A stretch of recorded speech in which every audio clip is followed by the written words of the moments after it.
Hello दोस्तों, good morning. आइए आज हम बात करेंगे 1 फरवरी 2022 के कुछ करंट अफेयर्स क्वेश्चन की, जो सभी कम्पिटिटिव एग्ज़ाम के लिए लाभकारी सिद्ध होंगे। पहला, राष्ट्रीय महिला आयोग NCW स्थापना दिवस 31 जनवरी को मनाया जाता है। आइए इसके बारे में हम कुछ और भी बातें जानकारी लेते हैं। प्रधानमंत्री नरेंद्र मोदी 31 जनवरी 2022 को राष्ट्रीय महिला आयोग की स्थापना दिवस कार्यक्रम को आभासी रूप से संबोधित करेंगे। 2022 की विषय वस्तु सी द चेंज मेकर है। ये वन लाइनर क्वेश्चन देखने को मिलते हैं कि 2022 की विषय वस्तु क्या है, तो इसका आंसर होगा, देखिए, सी द चेंज मेकर। अब ये राष्ट्रीय महिला आयोग क्यों मनाया जाता है, इसके बारे में देखते हैं। महिलाओं के लिए संवैधानिक और कानूनी सुरक्षा उपायों की समीक्षा करने, उपचारात्मक विधायी उपायों की सिफारिश करने आदि के लिए महिला आयोग अधिनियम 1990 के तहत ये जनवरी 2092 में NCW की स्थापना एक वैधानिक निकाय के रूप में की गई थी। फिर दूसरा है विश्व उपेक्षित उष्णकटिबंधीय रोग दिवस, जो 30 जनवरी को मनाया जाता है। विश्व उपेक्षित उष्णकटिबंधीय रोग दिवस हर साल 30 जनवरी को एक महत्वपूर्ण सार्वजनिक स्वास्थ्य चुनौती के रूप में उपेक्षित उष्णकटिबंधीय रोगों के बारे में जागरूकता बढ़ाने के लिए मनाया जाता है, ताकि हम उनके उन्मूलन की दिशा में प्रगति कर सकें। 2022 की थीम गरीबी से संबंधित बीमारियों की उपेक्षा को समाप्त करने के लिए स्वास्थ्य समानता हासिल करना है। 2022 का नारा है उपेक्षा से देखभाल की ओर। पहला विश्व NTD दिवस 30 जनवरी 2020 को आयोजित किया गया था। इस दिन को मान्यता देने का प्रस्ताव संयुक्त अरब अमीरात द्वारा दिया गया है। ये है वीटिंग द रिट्रीट समारोह आयोजित, जो 29 जनवरी 2022 को किया गया था।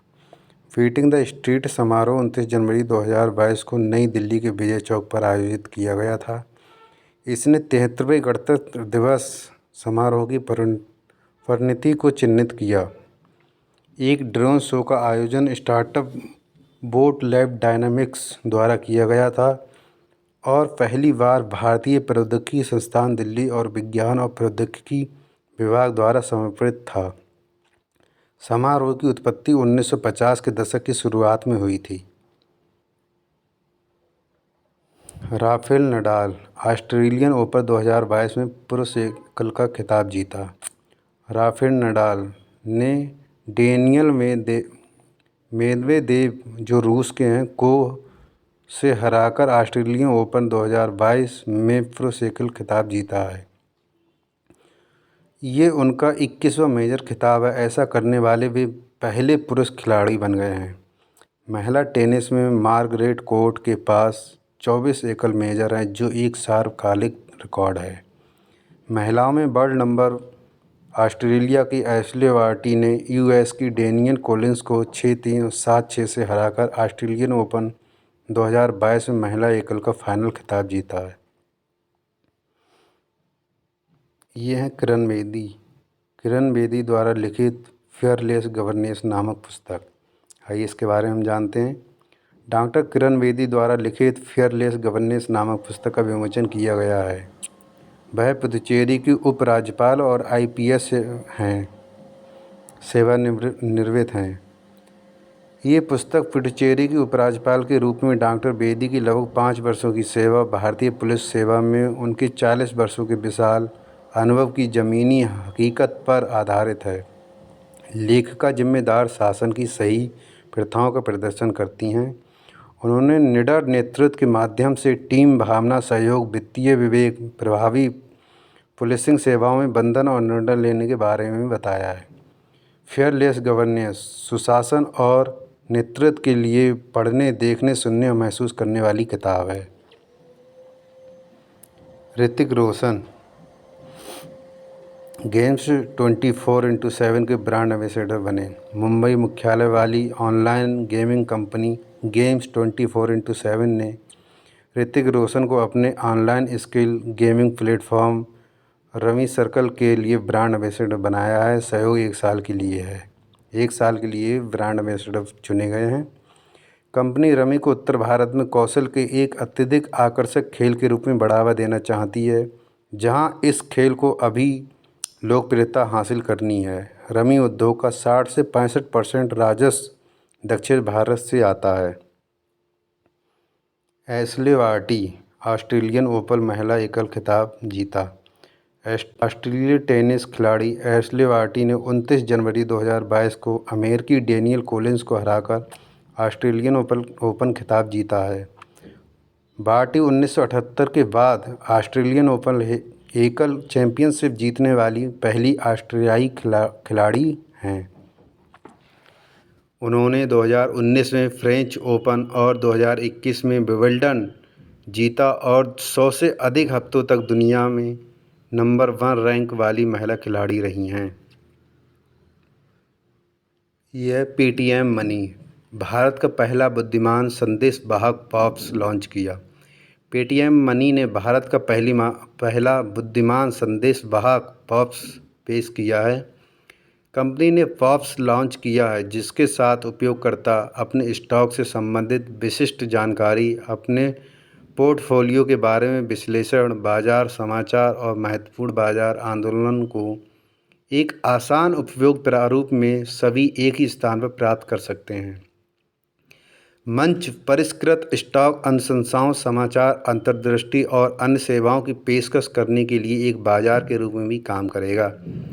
पेटीएम मनी आर्टिफिशियल इंटेलिजेंस का उपयोग करके उत्पन्न संकेतों के आधार पर स्टॉक अनुशंसाओं की पेशकश करने की इन्वेस्टरी के साथ साझेदारी कर रहा है।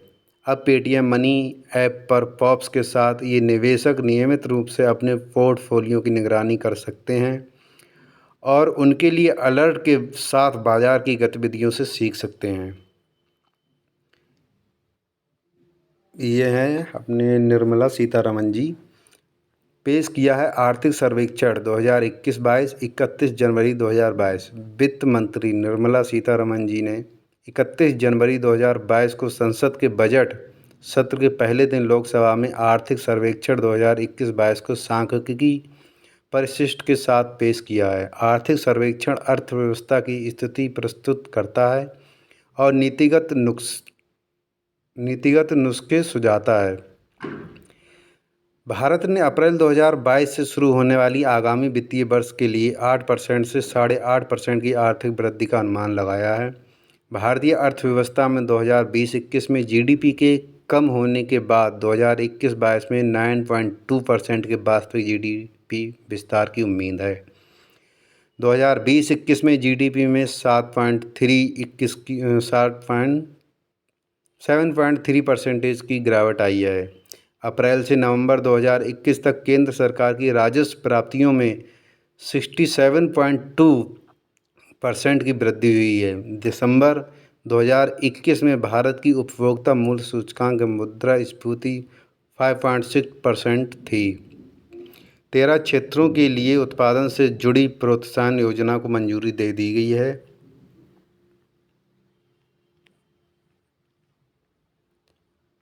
अर्जेंटीना अपना छठा महिला फील्ड हॉकी चैंपियनशिप खिताब जीता। अर्जेंटीना ने चिली को 4.2 से हराकर 2022 महिला पैन अमेरिकन कप में अपना छठा महिला फील्ड हॉकी चैंपियनशिप खिताब जीता।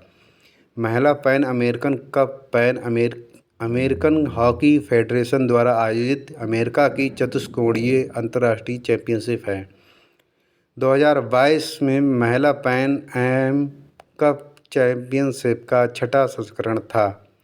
ये 19 से 29 जनवरी 2022 तक चिली के सैंटियागो में आयोजित किया गया था। इस जीत के साथ अर्जेंटीना और चिली दोनों ने FIH हॉकी महिला विश्व कप स्पेन और नीदरलैंड 2022 में स्वचालित क्वालिफिकेशन स्पॉट सील कर लिए हैं। टाटा समूह एयर इंडिया के पुराने कर्ज के वित्त पोषण के लिए चुने SBI, BOB, HDFC bank. Tata समूह ने भारतीय state bank, bank of Baroda और HDFC बैंक को एयर इंडिया के लिए पसंदीदा बैंकर के रूप में चुना है। टाटा सन्स ने एसबीआई से 10,000 करोड़ रुपए और बैंक ऑफ बड़ौदा से 5,000 करोड़ रुपए का ऋण लिया है। ऋण अनारक्षित, असुरक्षित और सालाना 4.25% पर आंकी गई है। टाटा समूह द्वारा प्राप्त किए गए एक नए ऋण का उपयोग एयर इंडिया के 10% से अधिक के ऋण को पुनर्वितरित करने के लिए लिया जाएगा। यह मिस यूएसए 2019 चेस्ली क्रिस्ट का निधन।